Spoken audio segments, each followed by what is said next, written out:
আছে। বাংলাদেশের পদ্মার ইলিশ চলে আসছে, এক বন্ধু দিয়ে গেল, ভালো স্ট্যান্ডার্ড সাইজ, 1.5 কিলো হবে ওজন। ঠিক আছে, এটা এখন আমি ছুলবো। দেখুন কী করে ছুলছি আমি। এই চাকুটার উল্টো দিক দিয়ে এটা ছুলে নিচ্ছি।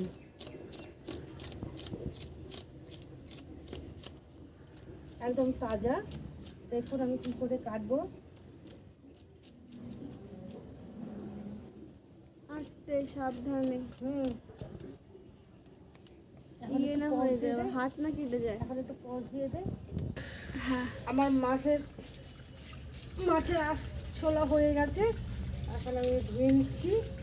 সারা গা আঁশ আঁশ হয়ে গেল, হেভি ওয়েট। এখানে একটু জল দিয়ে নিচ্ছি, ভেতরে নোংরা থাকলে বেরিয়ে যাবে।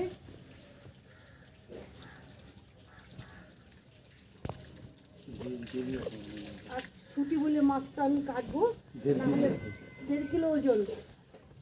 কত করে কিলো সেটা জানি না। আচ্ছা দেখা যাক, ও দাঁড়িয়ে আছে, দেখবে মাছটা কেমন। তাজা, পুরো তাজা, না হলে এটা চলার সময় এসে হয়েছে আমি হাত দিয়ে ধরতে পারছি না। এরকম সাবধানে, মা হাত যেন না কাটে।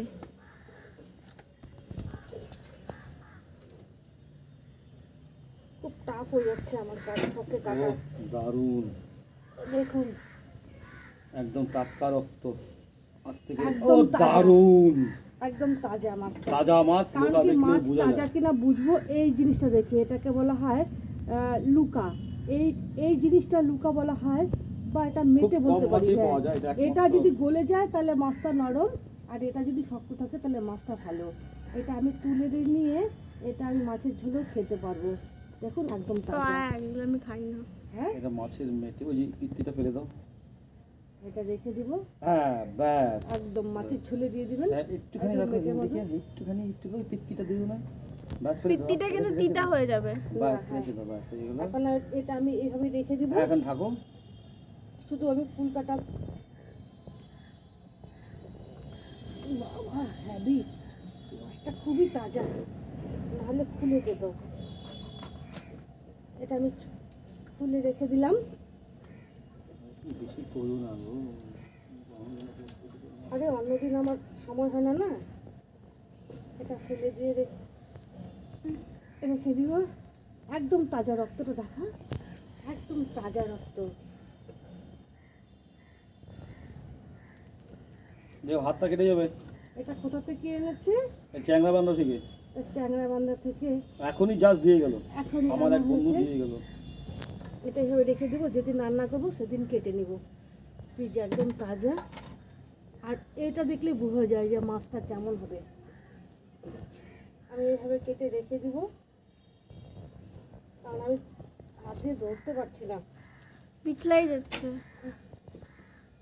একদম তাজা মাছটা। এটা ইলিশ মাছের ভাপা খেতে হবে।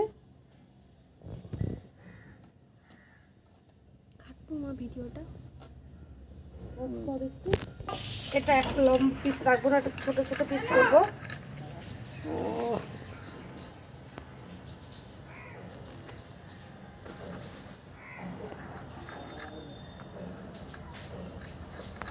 মাছ সবসময় জলের মধ্যে রাখতে হয়, তাহলে মাছ বোঝা যায় কিরকম। মাছটা জল এখানে রাখো। একদম তাজা মাছটা, দেখুন একদম তাজা। মা তোমাদের না এরকম একটা সেম ফটো ছিল, ইলিশ মাছ বাবা নিয়ে আসছিল আমাকে কোলে, বম্মা আর হচ্ছে মা ছিল, তাই না? একদম মাছের উপর যখন তেল ভাসবে জলের উপরে, তখনই ভাববেন যে মাছটা খুব ভালো, তেল ভাসি যাচ্ছে। বন্ধ করে দাও ট্যাপটা, আমার গায়ে ছিটবে। যা হোক, আজকে ছুটির দিন হতে মাছ কাটছি। ও এত বড় মাছ কাটলাম।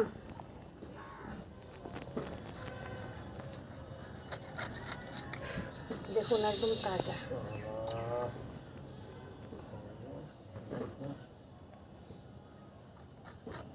তো মা ভাবতে মাছের মাছ বন্যা বয়ে যায় এই বাড়িতে।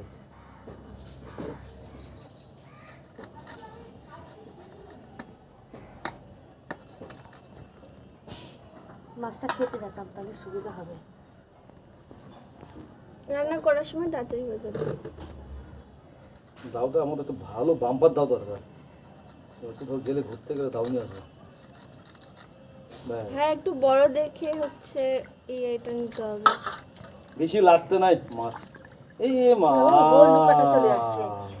থাকটা গোটা চলে গেছে ওটাকে না এটা আমি খুব ভালো খাই। এটা ভালো না। এটা এই জিনিসটা এই লুকাটা আমি খুব ভালো খাই। বেশি ধোও না মাছ তো। না মাছ ধুবো না তো, হয়ে গেছে তো। তো এখন এটা একটু কেটে রাখি। ওহ কত বড় মাছ কাটলাম। একটু দিকে তাকাও মা। মাছ কাটতে কাটতে ঘেমে গেলাম। ওহ